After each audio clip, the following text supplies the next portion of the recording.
사랑하는 새나 친구들 반갑습니다. 묵상을 통해 하나님의 진리를 깨닫고 진리 안에 힘을 얻는 시간이 되길 축복합니다. 여러분과 함께 말씀을 나눌 최성규 목사입니다. 뼛속까지라는 말이 있죠. 마음 깊은 곳을 비유적으로 표현할 때 사용하는데요. 혹시 여러분 요즘 뼛속까지 좋아하는 게 무엇이지요? 오늘은요, 뼛속까지 복음으로 무장한 한 사람의 이야기를 여러분에게 소개하려고 합니다. 바로 우리가 잘 아는 바울인데요. 과연 어떤 의미에서 뼛속까지 복음으로 무장되어 있는지 말씀을 통해 함께 살펴보고 싶습니다. 오늘의 주제는 뼛속까지 복음 메신저입니다. 오늘의 말씀은 사도행전 21장 27절에서 40절입니다. 7일 동안 정결 기간이 거의 끝나갈 무렵 아시아 지방에서 온 몇몇 유대 사람들이 성전에서 바울을 보고 모든 사람을 선동해 그를 붙잡고 소리질렀습니다. 이스라엘 동포 여러분, 우리를 도와주시오. 이 사람은 가는 곳마다 모든 사람에게 우리 민족과 율법과 이곳 성전을 반대하며 가르칩니다. 게다가 성전에 그리스 사람들을 데려와 이 거룩한 곳을 더럽히고 있습니다.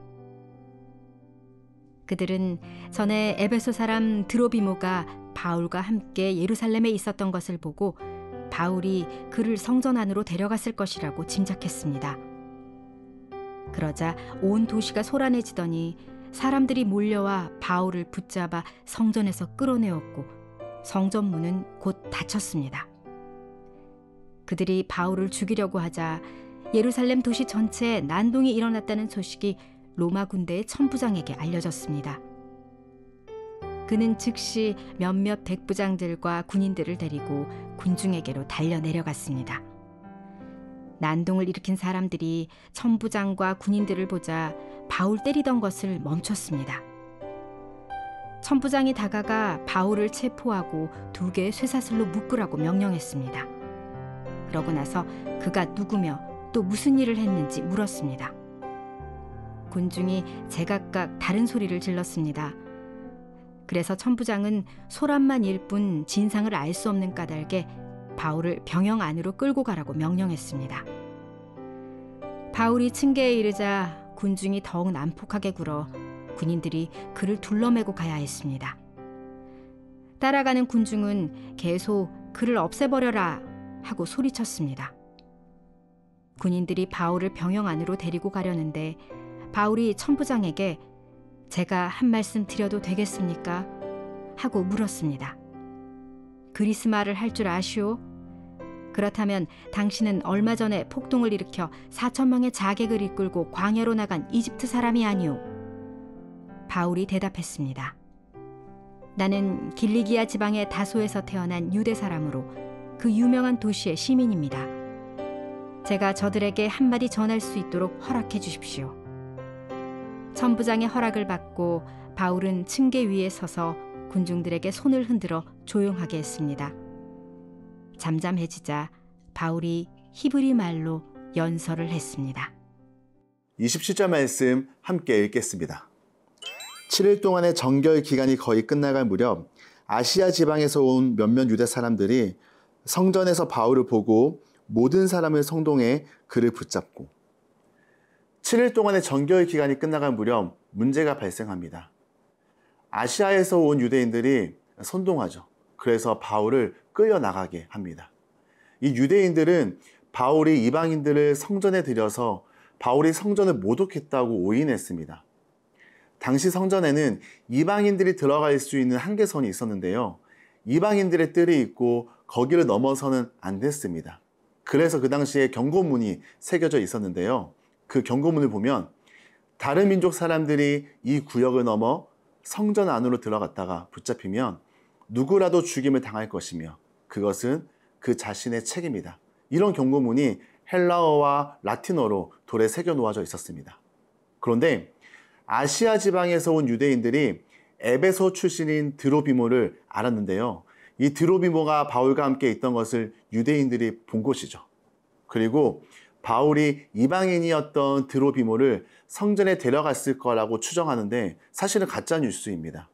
증거도 없고 확인되지도 않은 모함으로 예루살렘에 큰 소동이 일어납니다. 사람들이 달려들어 바울을 붙잡고요. 온 성전에서 난리가 납니다. 유대인들은요, 바울을 붙잡은 다음 구체적인 물증을 확보하기 위해 바울을 때립니다. 더 나아가 바울이 성전을 모독했다는 이유로 바울을 죽이려고 할 때에 로마 군대가 개입합니다. 구사일생으로 살아나지만 유대인들의 분노와 바울에 대한 오해는 식지 않고 더 커져가게 되는데요. 참 슬픕니다. 자신의 정결함을 입증하기 위한 자리에서 한순간에 죄인으로 붙잡힙니다. 너무 억울하잖아요. 분노가 차오르고 함께 욕하며 함께 싸울 수 있는데요. 바울은 그 고난을 기꺼이 받아들입니다. 우리는 이런 바울의 모습에서 고난당하신 예수님을 보게 됩니다. 바울은요, 악을 악으로 갚지 않고 그 고난을 감내하는 이유가 무엇이었을까요? 바로 유대민족을 향한 안타까움이 있었기 때문입니다. 유대민족에게는요, 율법이 생명인데요. 한때 바울도 그 율법을 따르다가 한 가지를 깨닫게 됩니다. 율법에는 생명이 없다는 사실을요. 구원은 율법으로부터가 아니라 그리스도로부터 온다는 것을 깨닫게 된 것이죠. 바울은 이 유대민족들이 참된 생명이신 예수님을 버리고 율법을 붙잡고 있는 것이 안타까웠기에 어떻게든 그들이 다시금 주께로 돌아오도록 하기 위해 버티고 견디는 것입니다. 사랑하는 새나 친구들, 우리가 복음의 전달자로 살다 보면요, 억울한 일을 당할 수 있습니다.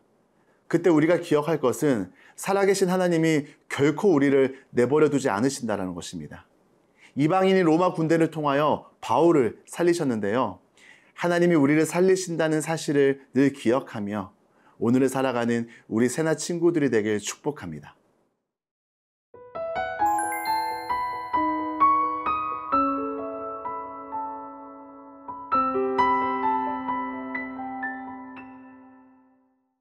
로마 군대를 통해 목숨을 구한 바울은요, 군인과 유대 사람들 앞에서 무슨 말을 했을까요?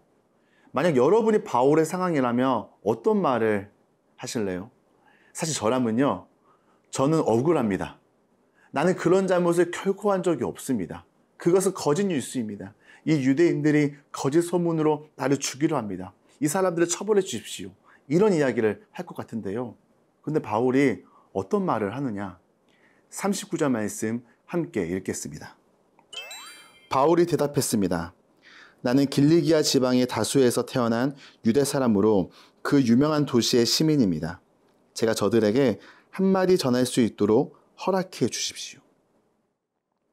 자신의 억울함을 호소하지 않고 로마 군대에게 자신을 지켜달라고 요구하지 않고 오히려 유대 사람들에게 연설할 수 있도록 기회를 요청합니다. 단순히 거짓 소문으로 마음의 어려움을 당한 게 아니라 굉장히 얻어맞고요. 폭행을 당하고 죽을 뻔한 상황이었습니다. 그런데 오히려 바울이 한 말은 유다 사람들에게 말을 할 수 있도록 도와달라고 합니다. 무엇을 하려는 걸까요? 자기를 때리던 사람들에게 복음을 전하겠다는 것입니다. 자신을 죽이려던 사람에게 복음을 전하겠다는 것입니다. 사람들이 많이 몰려와서 위험하다라고 생각할 수 있는데 바울은요, 이렇게 몰려든 사람들을 보고 지금이 기회다.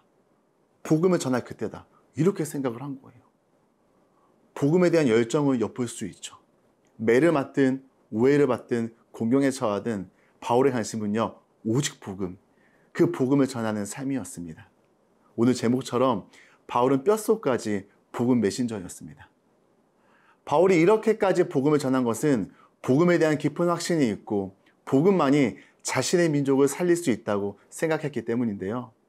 사랑하는 새나 친구들, 하나님께서 바울뿐만 아니라 오늘 저와 여러분을 복음 메신저로 불러주셨습니다. 오늘 하루도 우리가 복음의 메신저가 되어 놀라우신 예수님을 전하는 우리 새나 친구들이 되길 축복합니다. 사랑하는 주님, 우리의 삶에 예상치 못한 어려움이 찾아오고 오해를 받을 때가 있습니다. 고난의 자리에서 낙심하지 않고 좌절하지 않고 살리시는 하나님을 신뢰하길 원합니다. 바울처럼 우리가 머무는 그 자리에서 복음을 증거하는 메신저로 살아가도록 도와주세요. 예수님의 이름으로 기도드립니다. 아멘.